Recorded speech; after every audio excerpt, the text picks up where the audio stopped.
Hi viewers, welcome to ஆத்husamayal. இப்போ எள்ளு போட்டு எப்படி இட்லி மிளகாய் பொடி பண்ணுறது அப்படின்றத இந்த வீடியோவில் பார்க்கலாம். இப்போ தேவையான பொருட்கள் இந்த மாதிரி எடுத்துக்கோங்க. எல்லாமே நான் ஒரு கப் சைஸ் தான் நான் இதில் அளந்து வச்சுருக்கேன். ஒரு கப் நீங்கள் வந்து உளுந்து எடுத்துக்கிட்டிங்கன்னா இந்த கப்பால் அளந்திருக்கேன் நான். ஒரு கப் வந்து உளுந்து எடுத்துட்டேன்னா வந்து அதில் 3/4 கப் வந்து கடலைப்பருப்பு எடுத்துக்கோங்க. அதுக்கப்புறம் வந்து எள்ளு பாருங்கள், 1/4 கப் வந்து நான் எள்ளு எடுத்திருக்கேன். ஸோ எந்த கப்பால் நீங்கள் அளக்குறீங்களோ அந்த மெஷர்மெண்ட் தான். அப்புறம் வந்து நல்லா இந்த மாதிரி கொஞ்சம் கை நிறைய வந்து கருவேப்பிலை எடுத்துக்கோங்க. அப்புறம் நான் வந்து 1 கப் அளவுக்கு நான் வந்து வரமிளகாய் எடுத்திருக்கேன். இதை வந்து நீங்கள் 1.5 கப்பாக கூட நீங்கள் எடுத்துக்கலாம், காரம் ரொம்ப பிடிச்சவங்க. அப்புறம் பெருங்காயம், உப்பு, இதெல்லாம் தான் தேவையான பொருட்கள். இப்போ வந்து ஒன்று ஒன்றா நம்ம தனித்தனியாக தான் வறுத்துக்கணும், எல்லாம் ஒன்றா சேர்த்து போட்டு வறுக்கக்கூடாது எப்போவுமே இட்லி மிளகாய் பொடிக்கு.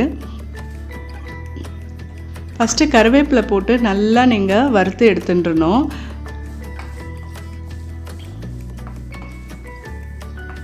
எண்ணெய் விட நான் வந்து எப்போவுமே எண்ணெய் போட்டு வறுக்க மாட்டேன்.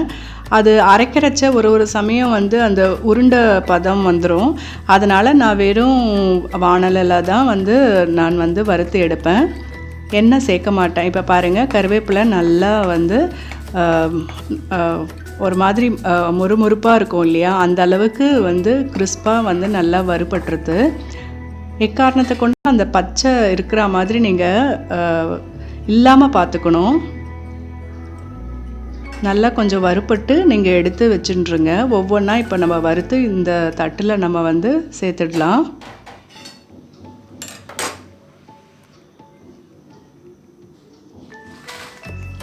அப்புறம் வரமிளகாய் போட்டு நல்லா வறுத்து எடுத்துக்கணும். எல்லாமே வந்து பார்த்திங்கன்னா மோஸ்ட்லி வந்து சிம்மில் தான் நம்ம வந்து வச்சுக்கணும். முதல்ல கருவேப்பிலையும் சரி, இப்போ வரமிளகாவும் சரி, சிம்மில் வச்சு நீங்கள் வறுத்து எடுத்துக்கோங்க. டக்குன்னு உங்களுக்கு அப்படியே கருகிடும். வரமிளகா நல்லா வறுபட்டது அப்படின்னு எப்படி தெரிஞ்சுக்கணும் அப்படின்னு பார்த்தீங்கன்னா, நல்லா இப்போ நார்மலாக போட்ட வரமிளகா வந்து ரொம்ப நல்லா குண்டாக வந்து இருக்கும் சைஸில்.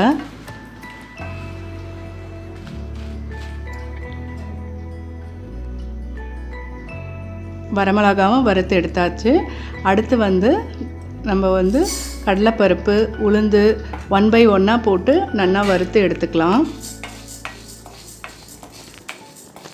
இப்போ கடலைப்பருப்பு, உளுந்து வறுக்கிறச்ச கொஞ்சம் ஹை ஃப்ளேமில் வச்சுட்டு கைவிடாமல் நீங்கள் வறுத்து எடுத்துட்டுருணும். இந்த பொடி அரைக்கும் போது மட்டும் நம்மளால் வேறு எந்த கான்சன்ட்ரேட்டும் பண்ண முடியாது. அதனால் இது மட்டும் பார்த்து அது பக்கத்துலேயே நல்லா வறுத்து நீங்கள் எடுத்து பொடிச்சு எடுத்திங்கன்னா ரொம்பவே டேஸ்டியாக நல்லாயிருக்கும்.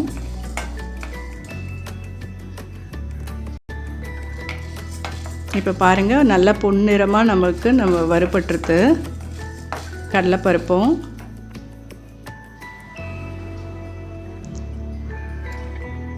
தட்டில் மாற்றிட்டு இப்போ வந்து உளுந்து போட்டு அதையும் நம்ம வந்து வறுத்து எடுக்கலாம். அதே மாதிரி உளுந்து போடுறச்சையும் ஃப்ளேம் வந்து ஃபஸ்ட்டு ஹையில் வச்சுட்டுருணும்.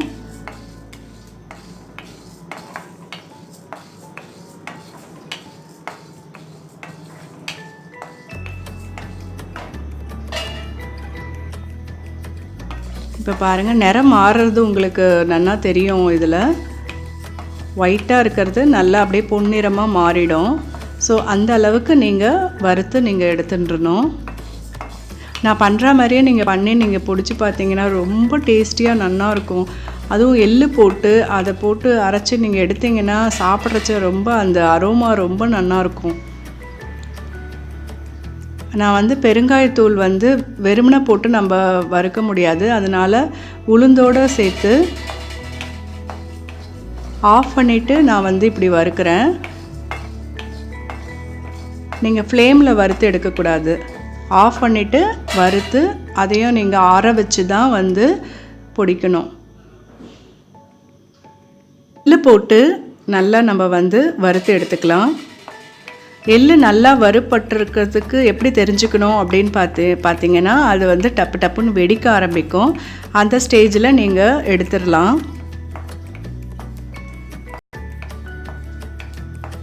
சட்டுன்னு இது கருகிடும். அதனால் டக்குன்னு நீங்கள் பார்த்து இப்போ பார்த்தீங்கன்னா அது வெடிக்கிற சத்தம் வருது. ஸோ இந்த ஸ்டேஜில் கொஞ்ச நேரம் வறுத்துட்டு நம்ம எடுத்துடலாம். ஃபஸ்ட்டு இந்த வரமிளகாய், கருவேப்பிலை எல்லாம் போட்டு நம்ம அரைச்சி எடுத்துக்கணும்.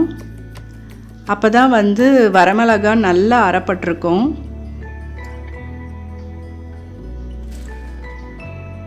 கொஞ்சம் உப்பு சேர்த்து நம்ம வந்து பொடிக்கணும். ஏன்னா ஏற்கனவே நம்ம பெருங்காயம் போட்டுட்டோம்.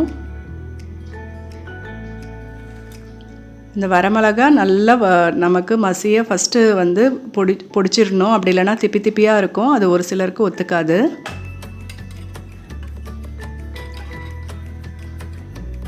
இப்போ ஃபஸ்ட்டு ரவுண்டு நல்ல ஓரளவுக்கு நமக்கு நல்லா அரைப்பட்டிருக்கு. இப்போ வந்து செகண்ட் ரவுண்டு இதுவும் அதே மிக்ஸி ஜாரில் போட்டு இந்த மாதிரி நீங்கள் பொடிச்சு எடுத்துக்கோங்க.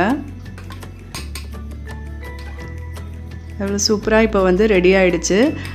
அந்த எள்ளு எண்டில் போட்டு அரைச்சி எடுக்கும் போதே நல்லா வாசனையாக ரொம்ப நல்லா இருந்தது. நீங்களும் பண்ணி பார்த்துட்டு எப்படி இருந்தது அப்படின்றத எனக்கு கமெண்ட் செக்ஷனில் நீங்கள் கண்டிப்பாக போடணும். உங்களுக்கு பிடிச்சிருக்கா பிடிக்கலையா அப்படின்றத லைக் பண்ணுங்கள். தேங்க்யூ. ஷேர் பண்ணுங்கள். கண்டிப்பாக கமெண்ட் பண்ணுங்கள். தேங்க்யூ.